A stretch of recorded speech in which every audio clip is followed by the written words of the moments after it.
विद्यार्थी मित्रांनो, या ठिकाणी आपण दशांश अपूर्णांकाचा भागाकार कसा करावा हे आपण या ठिकाणी पाहणार आहोत। बघा की बऱ्याच वेळा काय होतंय की आपल्याला भागाकार येत असतो, परंतु दशांश अपूर्णांकाचा भागाकार करताना चुका होतात की दशांश चिन्ह कुठं द्यायचं हे आपल्या लक्षात येत नाही। मग मी या व्हिडिओमध्ये मी अशा काही ट्रिक सांगणार आहेत किंवा अशा सोप्या पद्धतीने तुम्हाला समजून सांगणार आहे की कोणाचंही या ठिकाणी हे उदाहरण सोडवता कोणाची चुका होणार नाही। बघा आता इथं काय आहे 0.0035/7 म्हणजे 0.0035 भागिले 7। आता या 7 ने काय करायचे आपल्याला वरच्या दशांश अपूर्णांकाला भागायचंय। मग आता कसं भागायचं? आता हे सोपं आहे, हे उदाहरण सुरुवातीला मी तुम्हाला सोपं दिलंय की आपण काय करतो डायरेक्ट हे 0 पॉइंट हे 0 आणि आता बऱ्याच ठिकाणी काय करतात तुम्ही 7 1 7 7 5 35 हे असं लिहितात, परंतु हे बरोबर आहे का? तर नाहीये, हे चुकलं, हे गडबडीत होतं, असं हे चुका होतात अशा। त्याच्यामुळं हे नीट व्यवस्थित आपल्या लक्षात आलं पाहिजे की नेमकं करायचंय काय। मग आता इथे बघा लक्षात द्या की आता हेच उदाहरण तुमचं चुकलेलं आहे, ते कसं चुकलेलं आहे मी तुम्हाला सांगतो। मग हे चुका होऊ नयेत याच्यासाठी एक सोपी पद्धत बघा की आता हेच उदाहरण दुसऱ्या पद्धतीने कसं करायचं हे तुम्हाला मी सांगतो। आता या ठिकाणी दशांश चिन्हाच्या पुढे किती संख्या आहेत?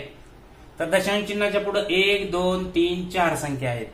मग या ठिकाणी करताना काय करायचं, आपण दशांश चिन्ह काढून टाकायचंय। वरचं जर दशांश चिन्ह काढलं तर काय होतं, फक्त 35 राहतात, आहे की नाही? इकडे 3 शून्य आहेत, दशांश चिन्ह काढून टाकायचं। बरं कसं काढून टाकायचं? नुसतं काढून टाकायचं म्हणजे जुळतंय का? नाही। तर मग खाली काय करायचं, मग हे दशांश चिन्हाच्या पुढे 1 2 3 4 संख्या आहेत, म्हणजे खाली एकावर 1 2 3 4 शून्य घ्यायचे। बघा दशांश चिन्हाच्या पुढे वरती 1 2 3 4 अंक आहेत आणि मग म्हणून ज्यावेळेस वरती दशांश चिन्हाच्या पुढे काही अंक असतील तर त्याचे शून्य खालती घ्यायचे, आपल्याला खाली छेदस्थानी घ्यायचे, आणि खाली जर असतील तर त्याचे अंशस्थानी वर घ्यायचे। आता सध्या फक्त वर दशांश चिन्ह दिले त्याच्यामुळे खालच्याचा विचार करायचा नाही आपल्याला। 1 2 3 4 संख्या आहेत, 4 शून्य देऊन टाकले, दशांश चिन्ह निघून गेला। आता भागाकार करायला सोपं आहे। 7 1 7 7 5 35, 7 ने 35 ला भागलं 5 उत्तर आलं। मग आपलं कसं आलं हे 5 अंश छेद 1 2 3 4 हे या पद्धतीने आलं, आहे का नाही? मग आता आपल्याला माहित आहे की 10च्या पटीत जर खाली संख्या छेदस्थानी संख्या आली तर त्याचं काय करायचं असतं, किंवा दशांश चिन्ह कसा द्यायचा किंवा भागाकार त्याचा कसा करायचा हे आपल्याला माहित आहे। मग आता या ठिकाणी बघा 1 2 3 4 संख्या आहेत, म्हणजे 5च्या माग 5 पासून इकडं माग 4 अंकापर्यंत संख्या लिहायच्या आणि मग दशांश चिन्ह द्यायचे। परंतु इथं तर फक्त 5च ही संख्या आहे, मग काय करायचं, हे 5 पुन्हा 1 2 3 आता झाले का 1 2 3 4 म्हणजे 1 2 3 4 आणि मग इथं दशांश चिन्ह। या पद्धतीने या ठिकाणी उत्तर येतं। अशा प्रकारे या ठिकाणी आपण हे सोप्या पद्धतीने न चुकता आपण हे काढू शकतो। इथं काय उत्तर आले आपलं 0.0005 आणि इथे किती आलं होतं 0.005, म्हणजे चुका होतात। त्याच्यामुळे जर या पद्धतीने जर तुम्ही गेलात तर निश्चितपणे आपल्याला काय होतो, फायदा होतो। बघा आता हे एक उदाहरण आहे की 0.45 छेद 0.0009 असं आहे। मग अशा वेळेस सुद्धा बऱ्याच वेळा काय होतात, चुका आपल्याकडून होऊ शकतात।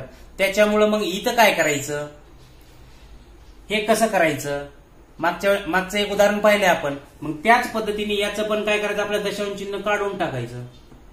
मग दशांश चिन्ह काढल्यानंतर वर फक्त 45 राहणार, इथं फक्त 9 राहणार, कारण 9च्या मागे सगळे शून्य राहणार। त्याच्यामुळं मग आता दशांश चिन्ह काढले, पण आपण मग काय पाहिलं होतं मागच्या उदाहरणामध्ये की आता दशांश चिन्हाच्या पुढे वर 2 संख्या आहेत, मग इथं काय करायचं, एकावर 2 शून्य द्यायचे खाली, वरच्याचं खाली आणि खालच्याचं वर।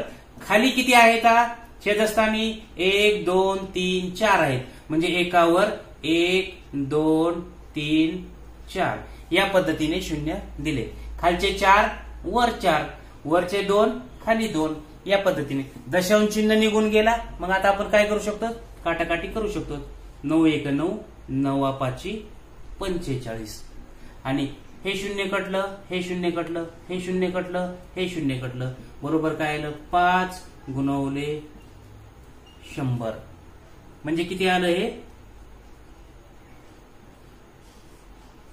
500. या पद्धतीने अतिशय सोप्या पद्धतीने बिनचूक तुम्ही हे करू शकता.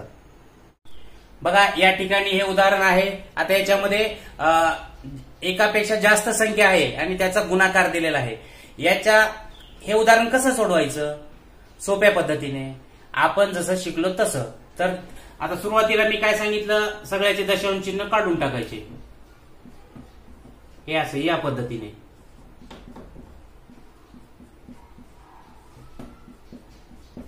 आणि आता दशांश चिन्ह काढले, मग आता काय केलं इथं, दशांशाच्या पुढं सगळे मिळून वर किती अंक आहेत ते पाहिजे. 1 2 3 4 5 येतं, वर 5 अंक आहेत दशांशाच्या पुढं, म्हणून खाली एकावर 1 2 3 4 5 आणि खाली 1 2 3 4 आहेत एकावर, मग इथं एकावर 4 शून्य, खाली 5 शून्य वर 4 शून्य. आता आपण काय करायचं इथं, आता काटाकाटी करू शकतोय आपण. 6 1 6, 6 6 36, 7 1 7, 7 7 42. मग हे 6 कटले, हे 6 कटले, मग इथं 8 1 8, 8 2 16. मग इथं हे शून्य, हे शून्य, हे शून्य, हे शून्य, हे शून्य, हे शून्य, हे शून्य, हे शून्य. मग इथं राहिलं काय, वर राहिलं 1, खाली राहिलं 2 गुणवले 10 बरोबर 1/20.